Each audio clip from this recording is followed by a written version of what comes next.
Ok? Muito bem.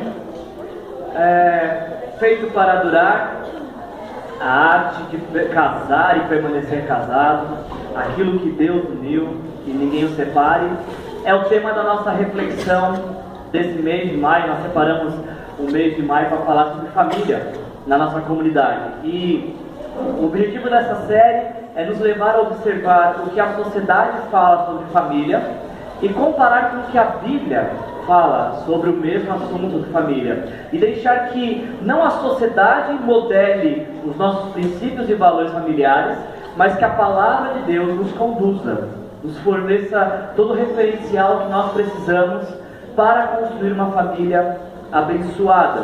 Nós abrimos essa série falando de um dos pilares do casamento, que é o amor, mas não o amor como é dito como um sentimento, como se fosse alegria ou tristeza, que uma hora tem muito amor e outra hora tem pouco amor. Nós falamos na primeira mensagem sobre o amor sacrificial, que é fruto de uma decisão de amar, escolher amar, independente do que o outro faça. É por isso que usamos uma aliança quando casamos, porque é o compromisso que assumimos de amar incondicionalmente, independente do que o outro faça. É um amor que surge de uma doação, não com mérito, com base nos méritos daquele que é amado, amada, mas de sua própria decisão.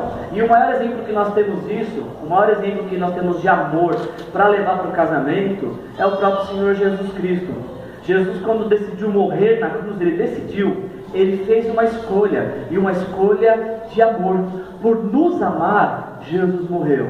E não foi com base nos nossos méritos ou deméritos, não foi olhando para nós e vendo nossas qualidades, defeitos, fazendo uma média, por isso eu acho que eu posso morrer. Não foi assim. Jesus decidiu morrer por seu próprio amor, para nos dar vida e vida eterna. Deixa eu te fazer uma pergunta: o amor de Deus tem impactado a sua vida? Deixa eu fazer uma pergunta: o amor de Deus tem impactado a sua vida? Se o amor de Deus tem impactado a sua vida, tenha certeza que o seu amor pode impactar a sua família, porque não há nada que resista ao amor. Da mesma maneira que o amor de Deus tem te transformado, tem te trazido a esperança, quando você decide amar alguém, você também pode mudar a vida de alguém. Semana passada nós trabalhamos um tema complicado, o que os homens mais querem e o que as mulheres mais precisam. Vimos a diferença de homens e mulheres. Vimos como que a sociedade tem retratado um homem que tem se parecido muito com Peter Pan, sempre à procura de aventuras.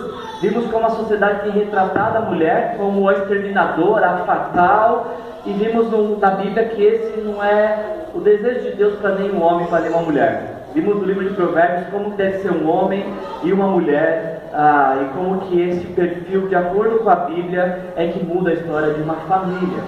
E hoje eu vou trabalhar com vocês um tema também que não é tão simples de trabalhar assim. Vamos dar sequência nessa mensagem.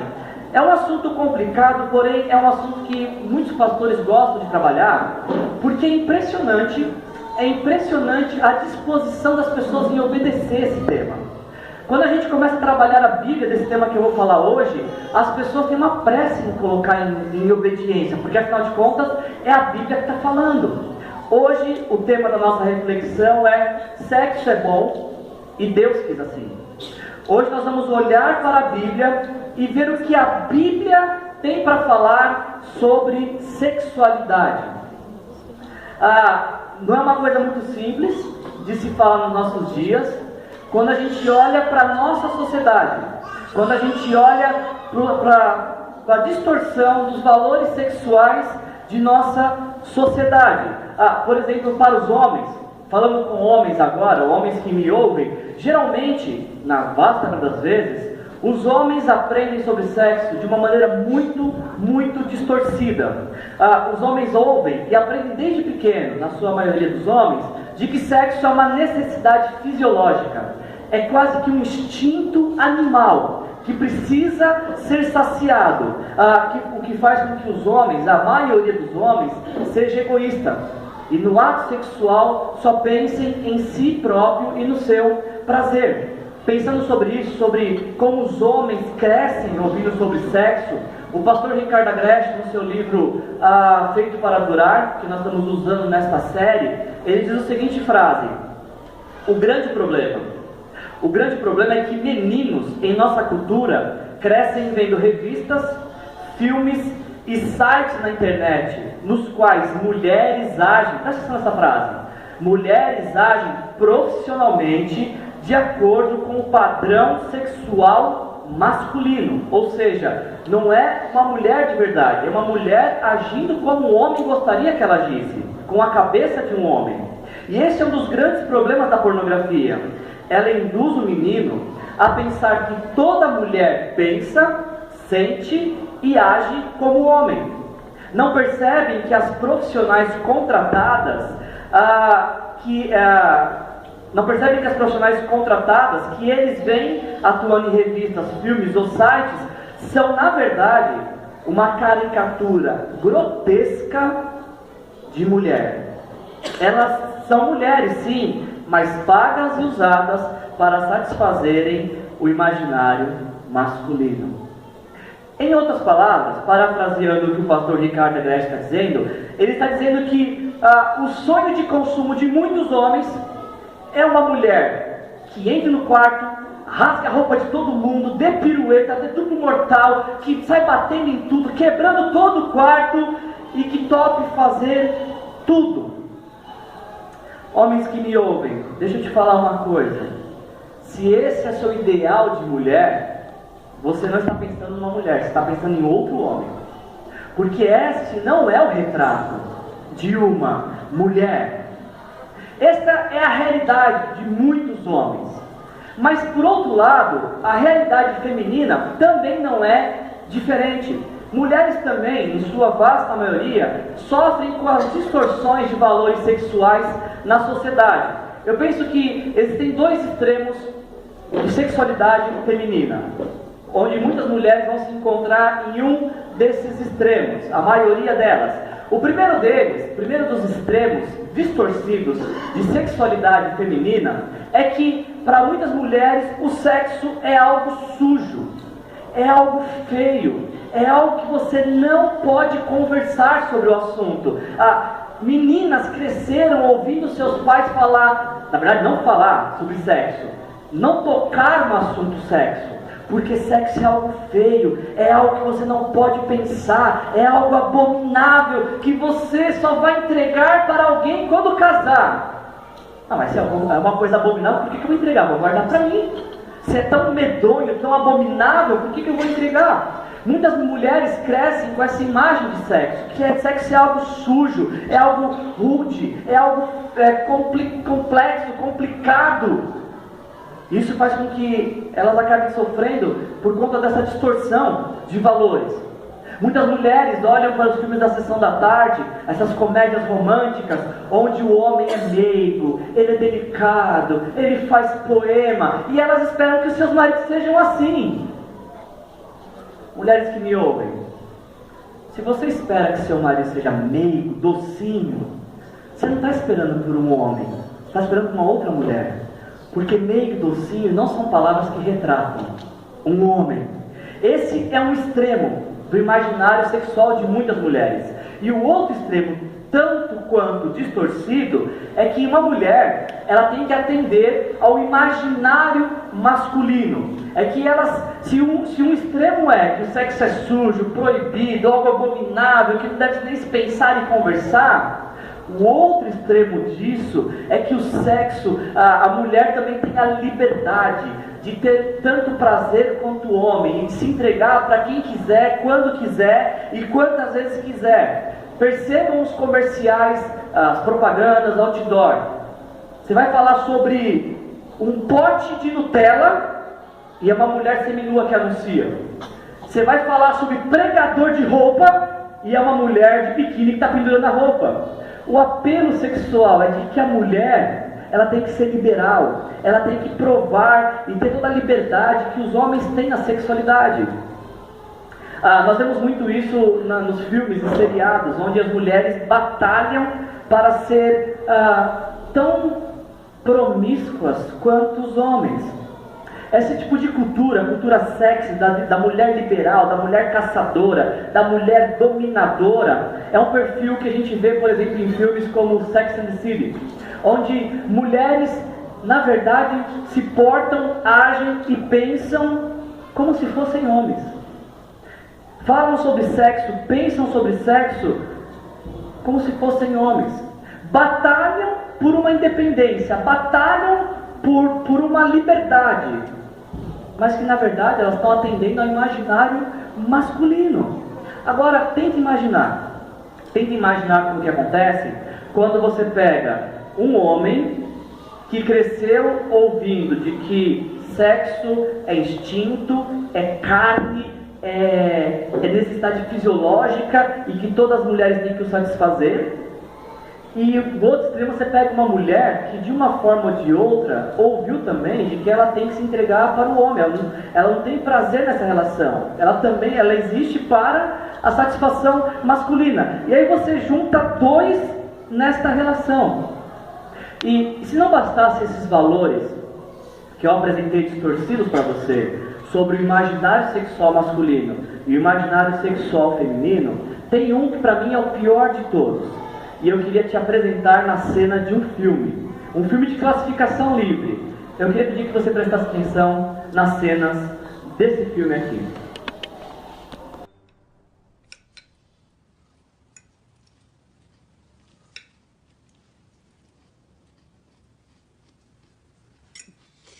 Vai ser tão diferente esse Natal, não vai, Luther? É, vai. Muito diferente. Nada vai ser igual. A primeira vez em 23 anos que Blair não estará aqui. É, pode até ser deprimente. É, o Natal é sempre meio triste, né?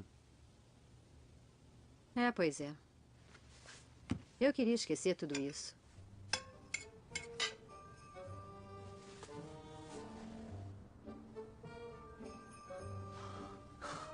O que você tá olhando? Por que tá me olhando desse jeito? Termina de comer, para! Eu já terminei de comer. E é com você que eu ainda não terminei. Eu já volto, hein? Não sai daí, não. Tá bom.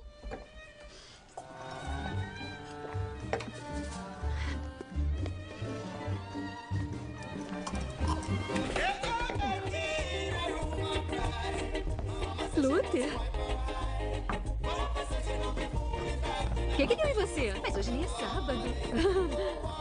Vai.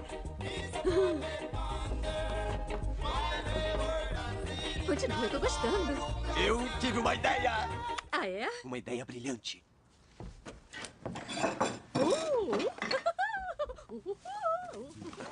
Não esquece de fechar a cortina. Aqui, ó. Pronto, vem cá. Que isso? Senta. Senta, fecha a calça e senta. Olha, essa é uma planilha do que gastamos no Natal do ano passado. Olha só.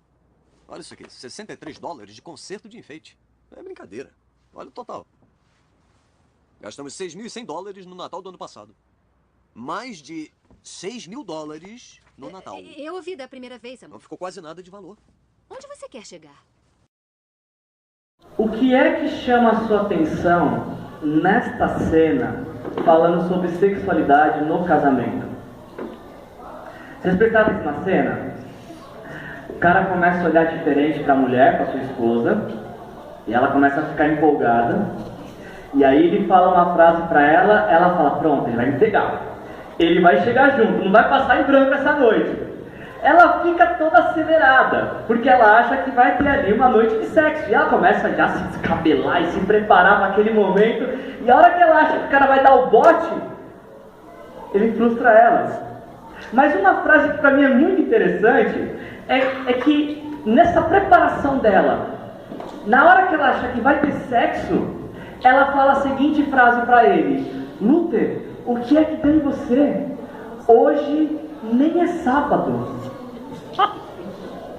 Ou seja, o que os filmes e a sociedade retratam é que sexo no casamento é algo chato, é algo monótono, É algo que tem dia e horário para acontecer. É quase que uma obrigação. Não é algo prazeroso, que o casal desfruta. Não, é algo que tem dia. É algo chato. É algo que não tem prazer. Diferentemente é retratado na sociedade o sexo fora do casamento. Fora do casamento tem fogo, tem paixão, tem encontro, tem presente, tem aventura. Mas no casamento não. No casamento tem dia, tem hora. É algo quase que no automático, sem interesse. A gente pode ver isso, por exemplo, em vários filmes. Um deles, por exemplo, é esse filme também de Sessão da Tarde, Sexo Sem Compromisso. 2 amigos que são amigos sexuais e vivem intensamente uma paixão, porque não tem compromisso. E aí sim, aí entre amigos que não tem compromisso, a sociedade diz que o sexo é bom.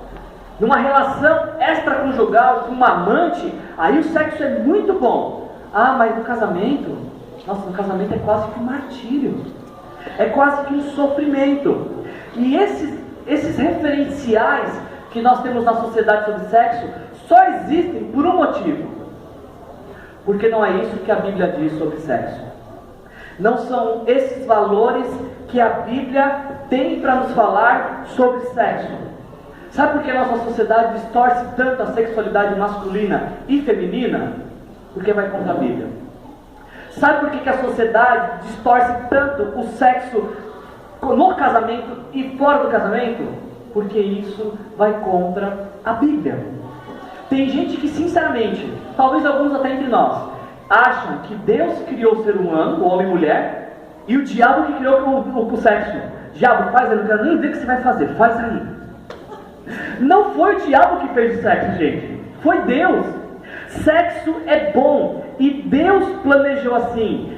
Sexo é uma bênção que Deus planejou para que homem e mulher desfrutem de intimidade no casamento. Por isso, homens e mulheres casados que me ouvem, vocês querem ter um casamento bíblico e abençoado? Então façam sexo. Façam muito sexo. Porque sexo é bom e Deus quis assim. Sexo é bom para a saúde física, emocional e espiritual. Maridos que estão aqui me ouvindo, existem várias formas de você demonstrar que você ama a sua mulher. Uma delas é fazendo sexo com ela. Mulheres que me ouvem, existem várias formas de você demonstrar respeito e afeto pelo seu marido. Uma delas, a melhor delas, é fazendo sexo com ele. Porque sexo é bom. E quem inventou o sexo foi Deus. Para o casamento. Na perspectiva divina, na perspectiva bíblica, o sexo, ele é um ato de espiritualidade no casamento. Tanto quanto a oração. Vocês sabiam disso? Que sexo na Bíblia, ele é muito mais espiritual do que carnal? E quem fala isso não sou eu. Quem fala isso é o Senhor Jesus Cristo. Olha só o que ele diz no texto de Mateus capítulo 19, versículos de 4 a 6. Jesus está falando: vocês não leram que no princípio o Criador fez homem e mulher e disse: por esta razão o homem deixará pai e mãe e se unirá à sua mulher e os dois se tornarão uma só carne. Assim, eles não são dois, mas sim uma só carne.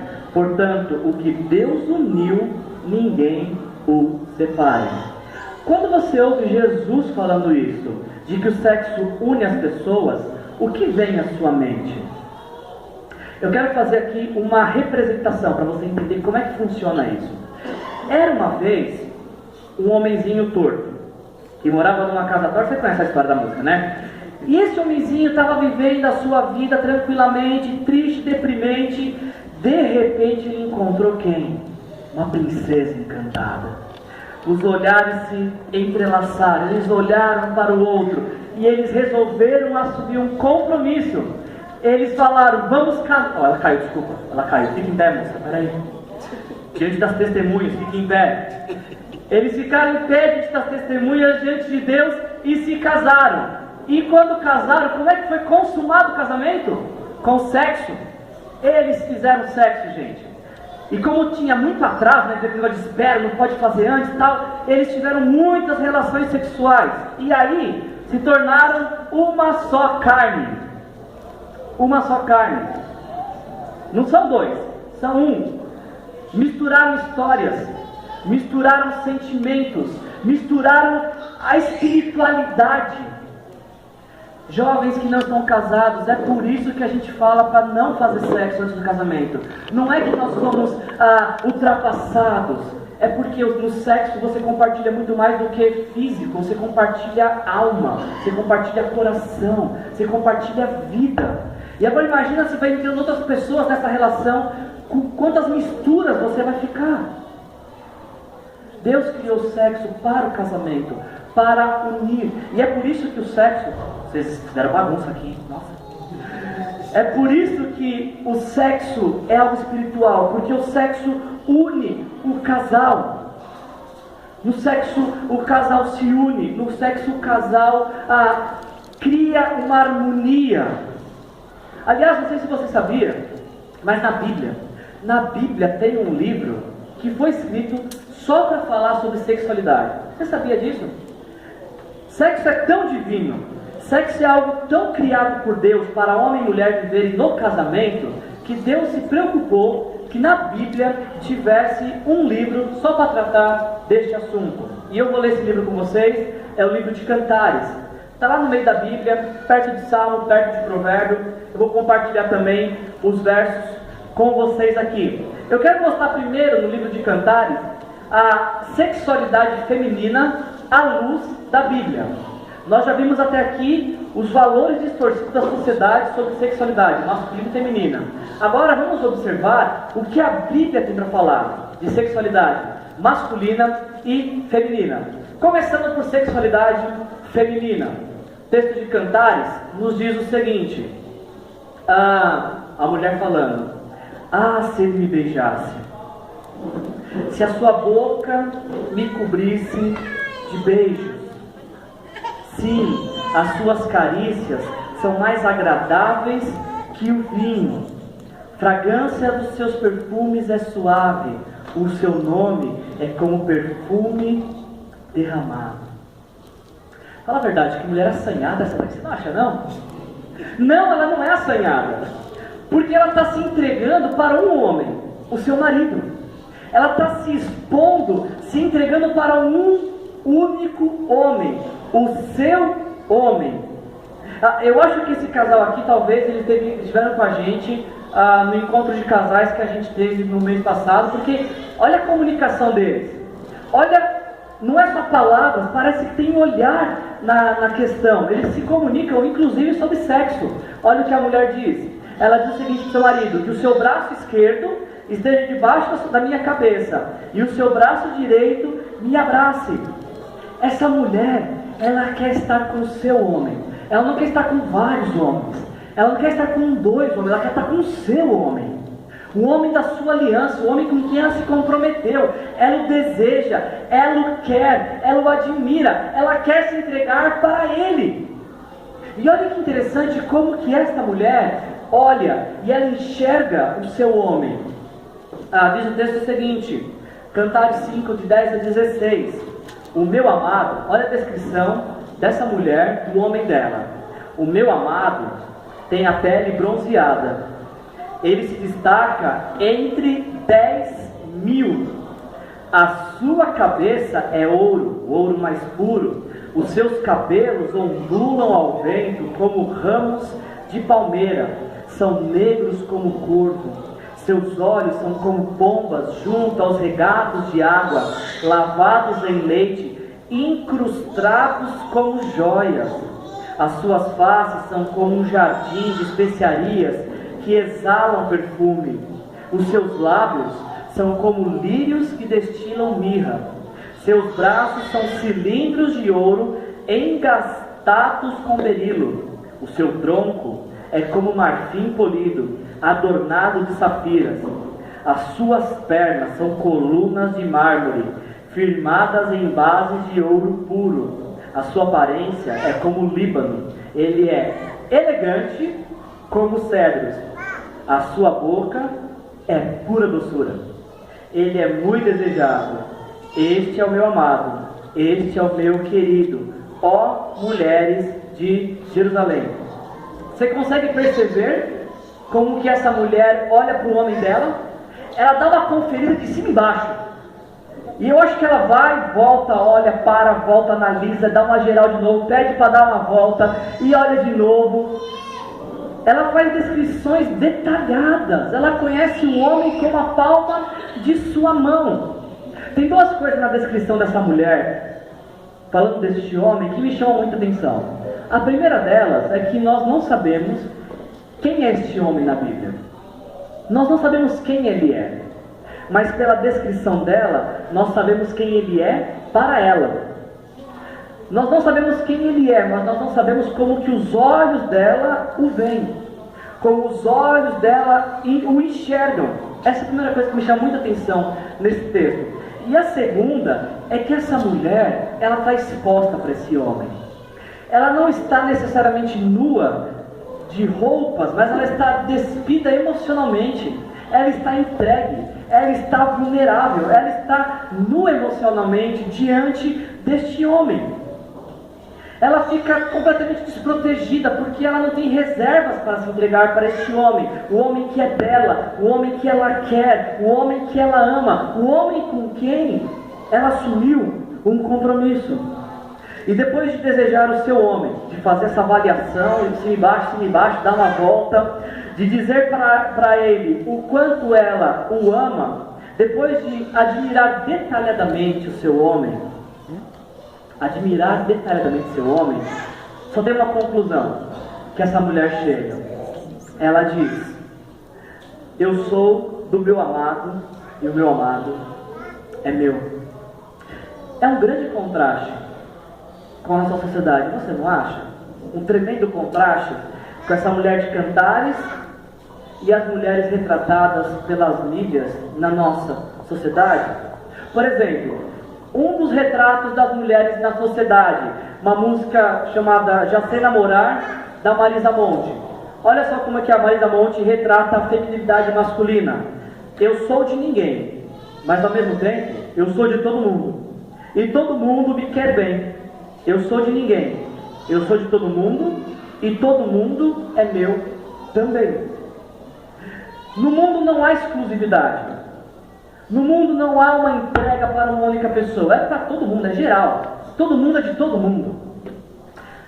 Se fosse a mulher de Cantares que escrevesse a música da Marisa Monte, se fosse a mulher de Cantares que escrevesse Já Sei Namorar, eu acho que ela escreveria de uma outra forma. Eu acho que ela escreveria da seguinte forma essa música: eu sou do meu amado, não sou de todo mundo, e meu amado me quer bem.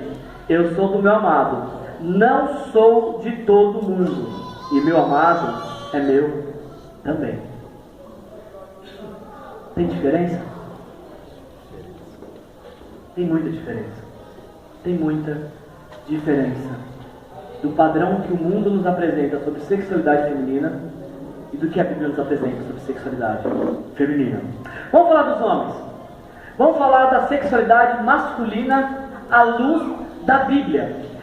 O texto de Cantares, capítulo 2, vai nos falar o seguinte: como é que a sexualidade masculina à luz da Bíblia? Cantares 2 diz o seguinte: levante-se, minha querida, minha bela, e venha comigo. Veja, o inverno já passou, as chuvas acabaram e já se foram. Aparecem flores sobre a terra, e chegou o tempo de cantar. Já se ouve em nossa terra o arrulhar dos pombos. A figueira produz os primeiros frutos, as vinhas florescem, espalham sua fragrância. Levante-se, venha, minha querida, minha bela, venha comigo. Minha pomba que está nas fendas da rocha, nos esconderijos, nas encostas dos montes, mostre-me o seu rosto. Homens, você quer ser romântico? Preste atenção nessa frase aqui, ó. Minha querida, mostre-me o seu rosto, deixe-me ouvir a sua voz, pois a sua voz é suave e o seu rosto é lindo. Esse homem, ele não quer sexo apenas com a sua mulher, ele quer tudo com a sua mulher. Ele quer uma vida com essa mulher, não é só o sexo, não é só a hora que entra no quarto, ele quer uma vida com ela. Enquanto muitos homens não aguentam só as mulheres falando, esse homem não vê a hora de chegar no trabalho e fala, minha querida, fala o que você tem para ouvir. Eu quero ouvir porque a sua voz é suave e o seu rosto é lindo. Ele quer desfrutar da companhia dela. O assunto tanto faz, fala o que você quiser, meu amor. Eu só quero estar aqui com você. Eu só quero estar te admirando. Eu só quero poder desfrutar da sua presença. Nós não sabemos quem é essa mulher na Bíblia. Nós não sabemos. Mas nós sabemos quem ela é para ele, para este homem, porque é assim que ele descreve a sua mulher. Como você é linda, minha querida.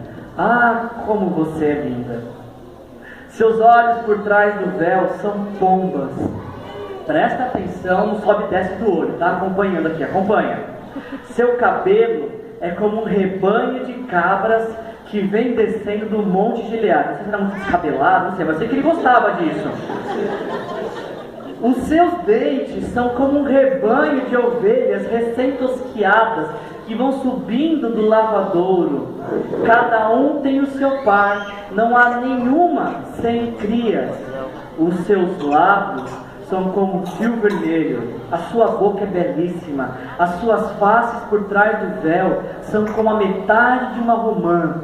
O seu pescoço é como a torre de Davi, construída como arsenal.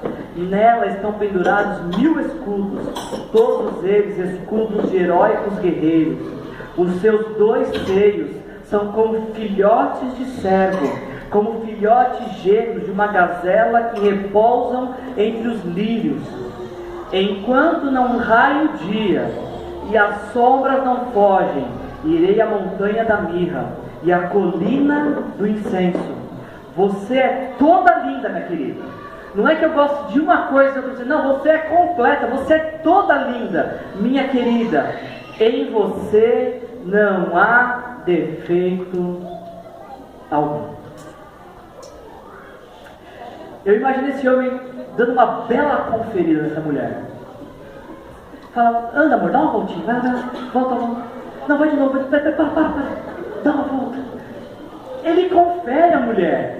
Ele olha para ela com paixão, com desejo, com detalhes. Porque ele é apaixonado por ela. Tem uma mulher que deseja. E não é a secretária, não é a vizinha, não é nenhuma outra, não é uma artista de cinema e televisão. Tem uma que ele deseja. A sua mulher. A mulher com quem ele se comprometeu. A mulher com quem ele firmou uma aliança. Aí eu te pergunto, fala pra mim, onde que está a monotonia nisso aqui? Retratado pela sociedade. Quem disse que sexo no casamento é algo monótono? Você consegue ler aqui esse texto? E essa paixão, e esse desejo de falar que sexo é monótono no casamento? Não aqueles casais que seguem a Bíblia. Casais bíblicos, o sexo não é monótono para casais que são bíblicos. Eu não vejo monotonia aqui, eu vejo desejo, eu vejo paixão, eu vejo entrega. Alguém em sã consciência diria que esses dois estavam querendo se pegar? A cada oportunidade era hora boa. Se morava sogra perto, tinha o dia de deixar filho na sogra. Era o dia de se pegar. Para que ficar dando bobeira? Eles se amam, eles querem estar juntos, eles querem envelhecer juntos. Nesse simples pequena descrição desse casal, a gente pode ver um senso de propriedade. Ele é meu, ela é minha, ele me pertence, ela me pertence, nós pertencemos um ao outro. E talvez seja esse o grande problema que muitos matrimônios enfrentam hoje em dia. Eu acho que nós perdemos esse senso de propriedade, de que existe alguém que nos pertence e nós também pertencemos a alguém. É isso que tem enfraquecido muitas e muitas relações, de inclusive muitos casais cristãos. Não, eu vou orar pela minha esposa. Você não tem que orar por ela, você tem que fazer sexo com ela e demonstrar sua apreciação por ela. Eu vou orar pelo meu marido, ver se ele muda o temperamento dele. Ele precisa de sexo, de saber que ele é amado e desejado por a mulher dele. Não é por oração. Aliás, é mais ação do que oração, eu diria. Se você perguntasse para esta mulher de Cantares, qual é o melhor homem, o mais atraente e o mais desejável que você conhece, ela não ia titubear.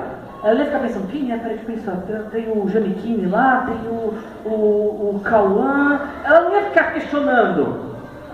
Para ela é muito claro isso. Quem é o cara mais bonitão? Meu marido, meu homem, meu macho, é ele. Não tem outro. Não, mas ele é todo meio estranho assim. Estranho para você, para mim ele é perfeito. Para mim ele é perfeito. E se você perguntasse para um homem de Cantares, se você perguntasse para um homem de Cantares, meu amigo, fala uma coisa para a gente aqui. Que mulher que você acha que é atraente? Fala assim para a gente no cenário, assim, ao redor. Uma mulher atraente, uma mulher assim, que te provoca. Quem é? Ele não ia ficar titubeando. Ele não ia ficar pensando muito, porque para ele é muito claro. O coração dele está ocupado por uma única mulher. Ele diria, a minha mulher. A minha mulher, olha, tira o olho, viu? Eu estou falando aqui, mas não é propaganda, mas a minha mulher, esse cara diria, ela é linda, ela é perfeita para mim. Ela acha que está acima do peso, mas para mim ela está ótima. É bobagem da cabeça dela, para mim ela é perfeita, porque eu a amo, eu quero estar com ela, eu a desejo, eu quero passar minha vida com ela. Mas se essa pergunta, ao invés de ser feita para esse casal de Cantares, fosse feita para você nessa noite, e se eu perguntasse para você, quem que é o homem mais atraente que você conhece? Quem que é a mulher mais atraente que você conhece? Qual seria a sua resposta? Sabe por que muitos homens se separam de suas mulheres? E seja a separação saindo de casa, ou seja a separação estando em casa, mas estando afastada. Porque eles deixaram, as suas mulheres deixaram de ser únicas para eles. Elas passaram a concorrer com muitas outras. Às vezes até com a própria mãe. Tem mulheres que dividem a atenção do seu marido com a mãe dele. E é por isso que as relações se enfraquecem. Você sabe por quê? Você sabe por que muitas mulheres se separam dos seus homens, seja se separando saindo de casa, ou se separando estando dentro de casa, mas vivendo separadas, às vezes até dormindo em cama separadas? Porque há algum tempo os seus maridos deixaram de ser únicos para elas. Entre os filhos, entre a profissão, entre tantas outras coisas. Quando o desejo de Deus é que homem e mulher sejam únicos, exclusivos, e a prioridade um para o outro. A prioridade não é o teu filho. A prioridade não são teus pais. A prioridade não é o seu trabalho. A prioridade é teu homem. A prioridade é tua mulher. Porque foi com ele e com ela que você se uniu. Foi para ele e para ela que você jurou amor eterno. E disse que somente a morte separaria. Por que deixamos que brigas nos separem, uma vez que nós dizemos que só a morte tem o poder de nos separar? Quando nós olhamos para o retrato bíblico e o que a Bíblia fala sobre sexualidade, eu posso afirmar que não é vontade de Deus que o seu casamento seja uma farsa, uma aparência. Que não é vontade de Deus que vocês vivam brigados, separados, morando na mesma casa. A Bíblia nos fala o contrário de casamento. O que a Bíblia nos fala de casamento é que casamento é intenso e é para a vida toda. O casamento é feito para durar, e foi assim que Deus planejou. E este continua sendo o plano de Deus para o seu casamento. E nesta noite Deus pode mudar a sua história de casamento. Queria concluir a nossa reflexão desta noite com uma afirmação e um desafio. Quero concluir fazendo uma única afirmação e propondo um desafio para os casais. A primeira afirmação que eu quero fazer, eu quero deixar bem claro para não ter dúvida. Será que o Wilson falou isso mesmo? Falei. Que eu vou afirmar para concluir. Eu vou concluir afirmando para não deixar dúvida. Sexo é bom. E foi Deus que quis assim. Foi Deus que planejou o sexo para o casamento. Através do sexo, homem e mulher se unem física, emocional e espiritualmente. E o contrário é verdadeiro. Casais que em plenas condições de saúde não têm uma vida sexual ativa, eles começam a se distanciar física, emocional e espiritualmente. Eu tenho uma teoria, e aí você comprove se você quiser.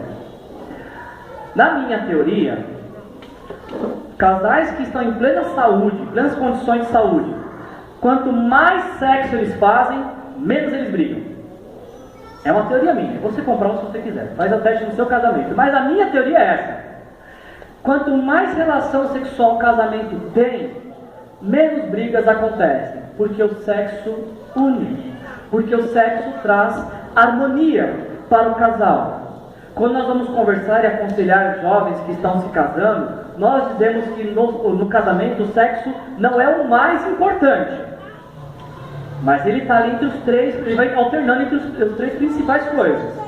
Ele não é o mais importante, mas ele é muito, muito, muito, muito importante. Ele é muito importante, não é um opcional de série. Não, eu tenho isso aqui e sexo quando der. Sexo, não é opção. É o ápice da relação de um casal. E isso criado por Deus. Eu achei uma matéria muito interessante que eu quero compartilhar com vocês. Está no meu Facebook, vocês podem ver depois, do site família.com.br. E a reportagem diz o seguinte: 10 razões pelas quais você deve fazer sexo com seu cônjuge regularmente. É lógico que eu não vou listar as 10. Essa matéria foi escrita por um terapeuta americano chamado Aaron Anderson, e ele lista 10. E eu vou mostrar para vocês apenas algumas que eu achei muito interessante para a nossa reflexão dessa noite. Por que sexo é importante e deve ser feito com regularidade no casamento? De acordo com Anderson, primeiro porque sexo é uma metáfora para o resto da sua relação. E ele diz o seguinte: quando um casal tem um bom relacionamento, ele geralmente tem também uma boa vida sexual. E o inverso é verdadeiro. Isso é, se não se entende no sexo, as brigas aparecem em seu relacionamento. O sexo e o relacionamento estão inseparavelmente ligados.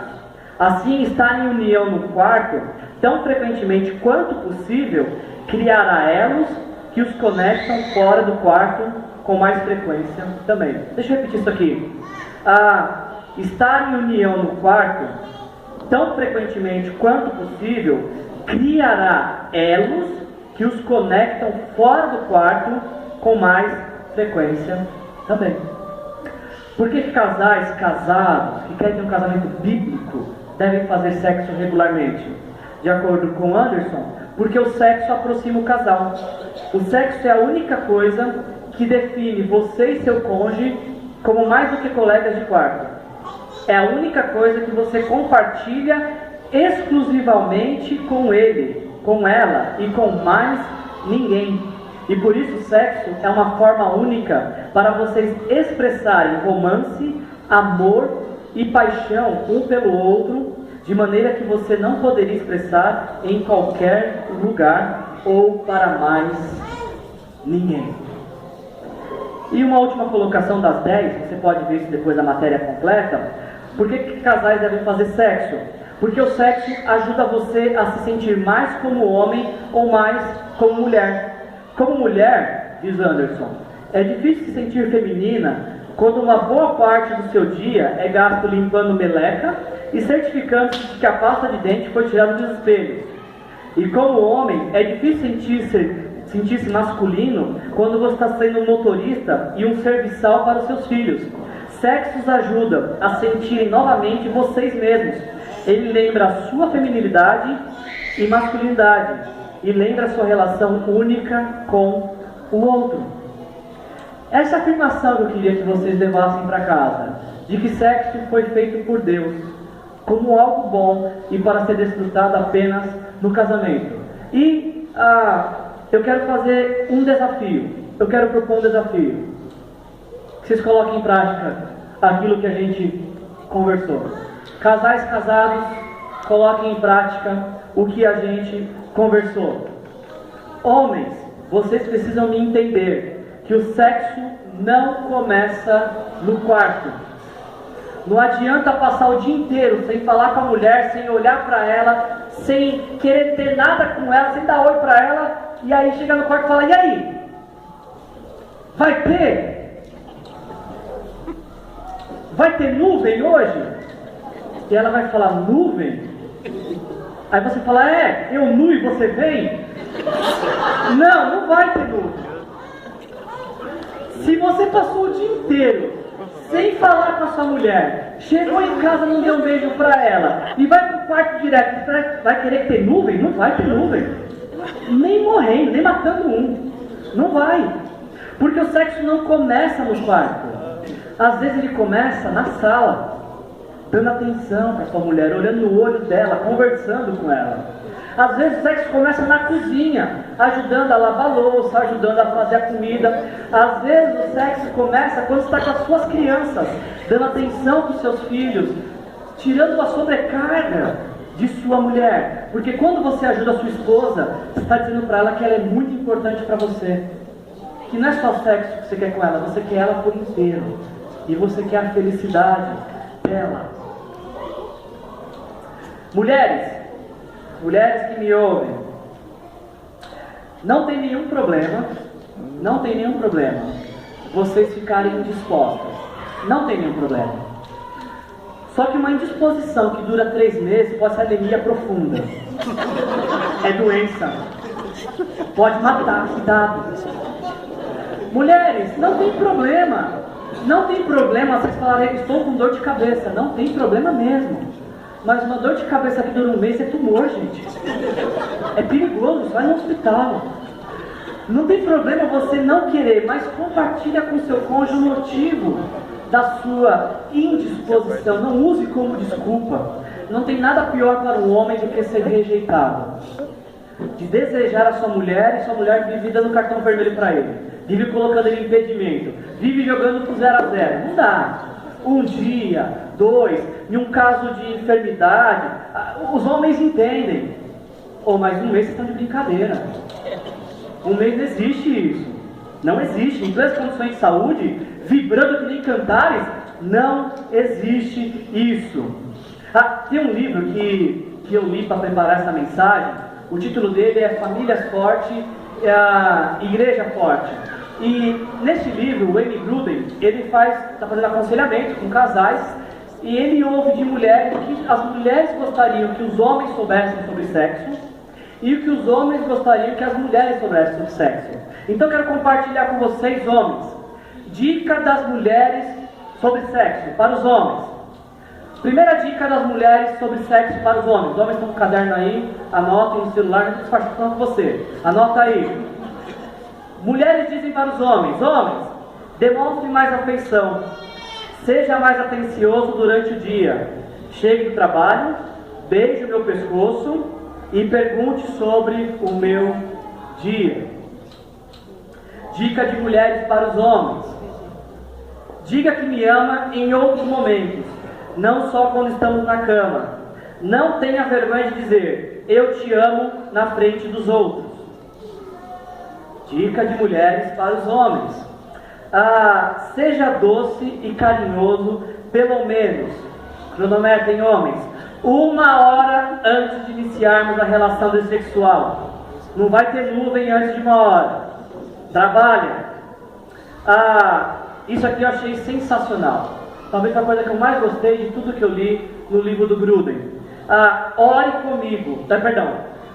Honre a Cristo como cabeça do nosso lar. Que interessante, mulheres se sentem despertadas sexualmente quando seus homens honram a Cristo. Vocês percebem como sexualidade tem tudo a ver com espiritualidade? E as mulheres continuam dizendo: ore comigo acerca dos problemas e vitórias que está tendo. Deixe-me expressar minhas necessidades para você.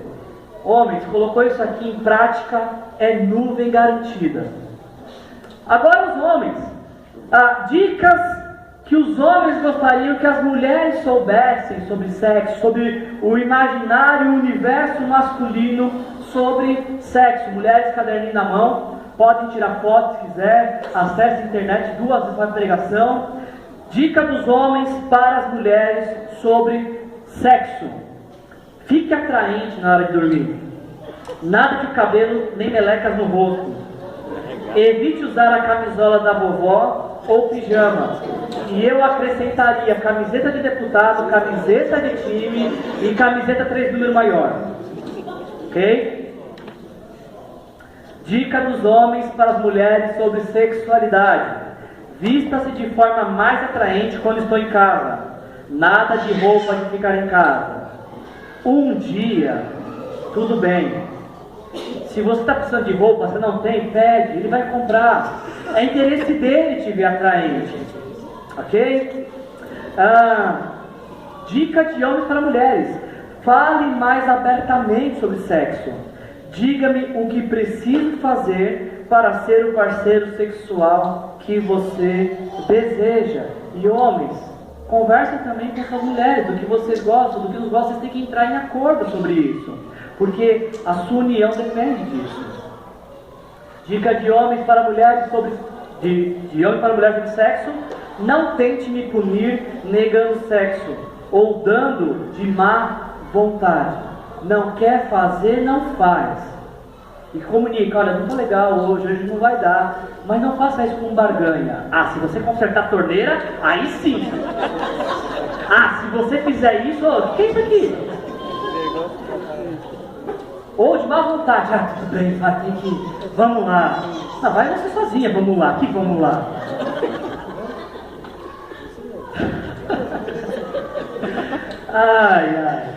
Dica de homens para mulheres sobre sexo. Seja mais consciente das minhas necessidades e desejos como homem. Quando nós praticamos coisas como essas, dicas como essas, nós precisamos nos lembrar, acima de tudo, que a sexualidade é presente de Deus para o casamento. A Bíblia orienta que para o casamento, sexo. Fora do casamento, abstinência. Porque sexo antes do casamento é fornicação, sexo extraconjugal é adultério. Sexo é algo que Deus criou para o casamento. Se você me ouve falar sobre isso e você chega à conclusão de que barreiras se levantaram nesse assunto do seu casamento, ou se você tem barreiras pessoais com o assunto, é coisa sua, eu creio que um bom diálogo pode te ajudar muito nisso.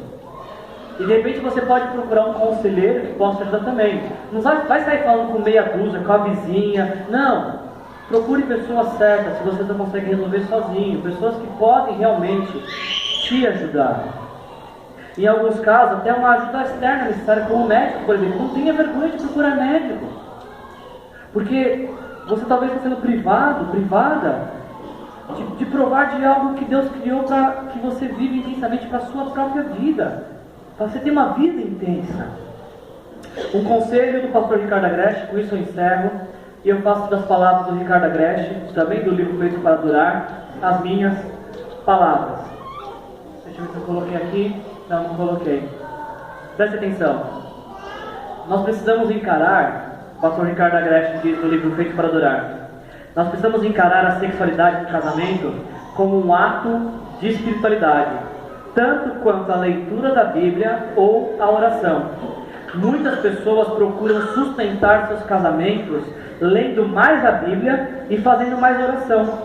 No entanto, negligenciam a vontade de Deus, que é que um homem se deleite nos seios da sua mulher, da mulher da sua mocidade, e que a mulher se entregue às carícias do seu marido, declarando, como a jovem de Cantares, que o seu amor é melhor que o vinho.